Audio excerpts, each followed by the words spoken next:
F'dak kollu li qalet u f'dak kollu li għamlet, Sharon L-Bonici dejjem kellha raġun? Le, għall-ħares dejjem ikollok raġun. Pereżempju lezzjonijiet li tallimt mill-passat u li ma terġax tirrepetihom? Żbalji li għamilt fil-passat li ma nerġax nirrepeti.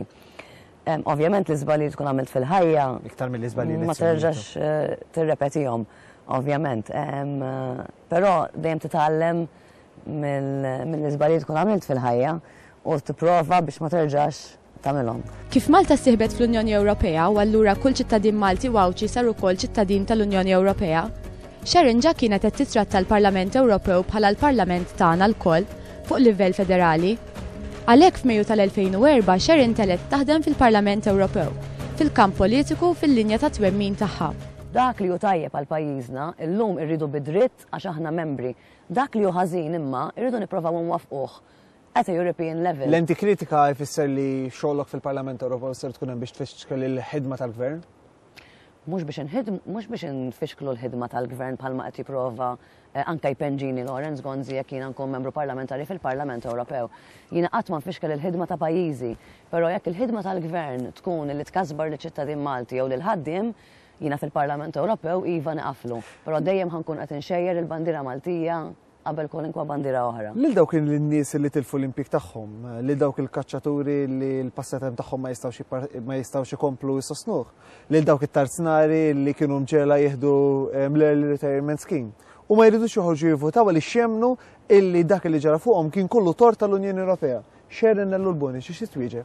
Tort tal-Unjoni Ewropea jew tort tal-Gvern li ma kienx kapaċi illi jissalvagwardja l-interessi tal-Maltin u l-Awċin? Tort tal-Gvern Nazzjonalista illi ma kienx kapaċi jissalvagwardja l-interess tal-ħaddiema, hemm il-ħaddiema wkoll tal-Go illi qabel elezzjoni kienu wedhom illi mhux se jiġu imkeċċija mix-xogħol, però llum qegħdin naraw illi jridu jkeċċu 350 persuna, il-ħaddiema tat-tarzna illi wkoll kienu wedhom, il-kaċċaturi u n-nassaba illi wkoll kienu wedhom. Dan jekk huma iħossu urtati u ma jridux joħorġu jivvotaw minħabba dawn l-issues, anzi ngħidilhom oħorġu jivvotaw uħorġu votaw lill-Partit Laburista għax il-Partit Laburista jista' jagħmel id-differenza u jista' jaqbes għalikom. Il-Partit Nazzjonalista sakemm ħadilkom il-vot u għedkom ħafna affarijiet imma kif la darba tajtuh il-vot u mbagħad ma sibtuhx. Fl-2005 Sharon kienet kofundatriċi tal-EU Democrats, partit politiku Ewropew b'fazzjoni ta' Europarlamentari xellugin li jfavorixxu Unjoni Ewropea aktar ħilsa. Sal-2006 kellha l-kariga ta' Segretarju Ġenerali tal-EU Democrats biex wara ġiet maħtura Viċi President, sakemm temmed din il-kariga f'Ġunju tal-2008. Sharon ili nafa bosta snin issa, peress li ilha ħafna timmilita fih dan il-Partit Laburista. Sharon għandha esperjenza vasta għal dak li konċerna esperjenza Ewropea u dan peress li kif jaf kulħadd għal snin sħaħ ħadmet fih dan l-istituzzjoni hemmhekk, allura hija f'pożizzjoni fejn tista' tkun tagħti riżultati peress li għandha dik l-esperjenza neċessarja. Il-fatt li jemara ħaġa tajba wkoll għaliex huwa tajjeb li l-Partit Laburista għandu fil-lista tal-kandidati tiegħu nisa u nisa ta' kalibru u Sharon żgur li hija waħda minn dawn in-nisa ta' kalibru. Sharon L-Bonici bla dubju hija parti integrali, parti wkoll importanti mit-tim li l-Partit Laburista se jressaq għall-elezzjonijiet ta' Ġunju li ġej. Sharon hija persuna li għandha wkoll taf sewwa l-istituzzjonijiet Ewropej, persuna li ħadmet hemmhekk.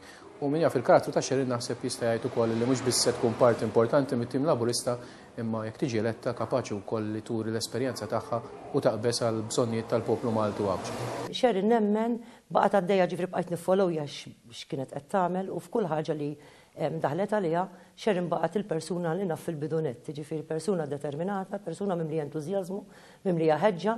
Meta temmem xi ħaġa tissara u tiġġieled għaliha u allura wkoll tilħaq l-oġġettivi tagħha.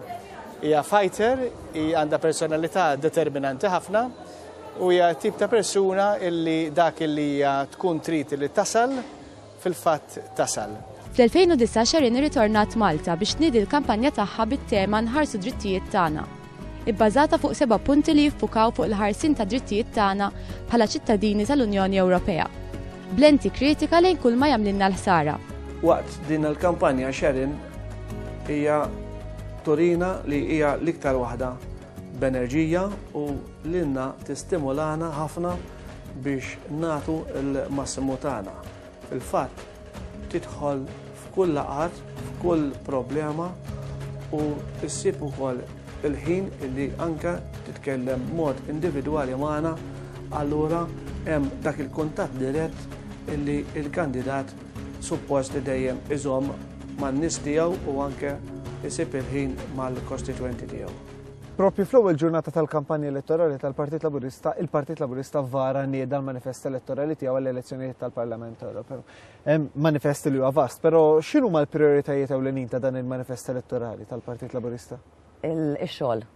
Ix-xogħol. Ix-xogħol. Il-priorità tal-Partit Laburista u li nipproteġu il-ħaddiem. Illi naraw il-ħaddiem ma jipprovax jitlef xogħlu. Naraw li dawk ir-rapporti li jkun hemm li jippromovu lill-ħaddiem immexxuhom il-qudiem. Il-rapport per eżempju ta' din il-ġimgħa illi m'għaddiex dak fuq il-maternity leave illi sfortunatament kien il-Partit Soċjalista Ewropej fil-Parlament Ewropew illi kien qed jippuxxja din dawn l-emendi, imma fil-fatt mill-MPs konservattivi illi hemm fil-Parlament Ewropew dan ir-rapport sfortunatament m'għaddiex. U dwar il-ħidma tagħha fil-Parlament Ewropew.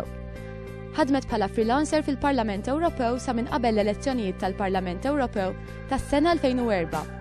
Ipparteċipat f'diversi kampanji ta' informazzjoni relatati mal-Unjoni Ewropea. Okkupat karigi ewlenin importanti fil-Parlament Ewropew. Sharon Allul-Bonici, parti mit-tim Laburista l-elezzjonijiet tal-Parlament Ewropew. Tim b'enerġija li jrid jagħti direzzjoni suċċess lil pajjiżna. Il-Partit Laburista bi grupp ta' kandidati, b'tim ta' kandidati illi jirrappreżentaw xelta vasta jirrappreżentaw lis-soċjetà fl-inter tagħha, fil-maġġoranza tagħha. Fejn tara lil Sharon Allul-Bonici fost waħda mit-12 il-kandidat tal-elezzjoni tal-Parlament Ewropew il-min tara li tirrappreżenta mill-sezzjoni tal-elettorat. Mis-sezzjoni tal-elettorat iż-żgħażagħ, l-ommijiet, ovvjament, in-nisa, mhux biss in-nisa imma anke l-irġiel, dawk li m'għandhomx vuċi fl-Unjoni Ewropea, il-minoranzi bħal pereżempju l-omosessuali, il-kaċċaturi, in-nassaba, il-ħaddiema tat-tarzna, il-ħaddiema li tilfu xogħolhom, dawk kollha illi qabel ir-referendum kienu imweda xi ħaġa mill-Gvern Nazzjonalista u llum din il-weda sfaċċat fix-xejn.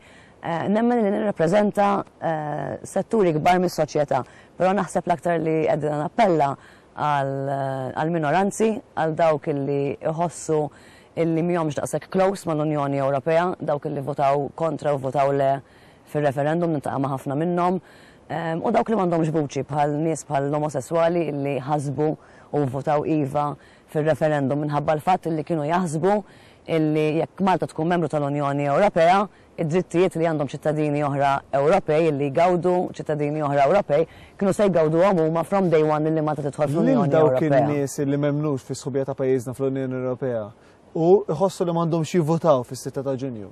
Xi tkun ir-risposta ta' Sharon Allul-Bonici għal din il-fetta ta' nies partikolari? Qed nifhem li ma taqbilx magħhom, sintendi. Mhux eżattament ma naqbilx magħhom, nifhimhom. Tifhimhom. Il-kelma hija tifhimhom aktar milli ma taqbilx magħhom. Ma naqbilx li m'għandhomx joħorġu jivvotaw. Għalhekk. Però nifhimhom u naħseb daqskemm nista' nifhem il-dawn in-nies jiena li kont waħda mill-frontliners dak iż-żmien fil-kampanja referendarja meta konna qegħdin nippromovu alternattiva minn dik ta' sħubija sħiħa. Qed nintaqa' ħafna meta mmur inħabbat id-djar, nintaqa' ma' ħafna illi jgħiduli isma' jiena ivvotajt kontra, jiena ivvotajt le u dawn elezzjonijiet narhom għal xejn għax jiena ma nemmenx illi għandi nipparteċipa fl-elezzjoni tal-Parlament Ewropew. Però id-differenza hi u jiena inwiġibhom illi jekk inti ma tipparteċipax, jekk inti ma tivvotax f'dawn l-elezzjonijiet tal-Parlament Ewropew, mela id-deċiżjonijiet fil-Parlament Ewropew bil-vot tiegħek jew le xorta se jiġu meħuda.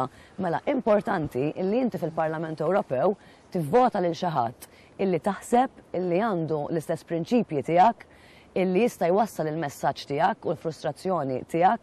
Illum aħna membri tal-Unjoni Ewropea u ikun għajra minn ma jivvotax illi ħalli lil ħaddieħor jiddeċiedi għalih. U importanti dawn l-elezzjonijiet li noħorġu nivvotaw għaliex il-Partit Laburista jista' jagħmel id-differenza jekk naraw tul din il-leġislatura il-membri parlamentari, speċjalment il-lider tagħna Joseph Muscat, illi serva fil-Parlament Ewropew, għamel id-differenza. Jiena nemmen li posta qiegħed hemm bl-esperjenza u l-kuntatti li għandu huma lesti hemmhekk biex tibda taħdem ġol Parlament Ewropew u taqbes għal kull individu Malti u Awċi. Nemmen bisħieħ li Sharon ħatkun asset għal pajjiżna u minn hawn nawgura Sharon qalbi kollha s-suċċess kollu fl-elezzjonijiet li ġejjin.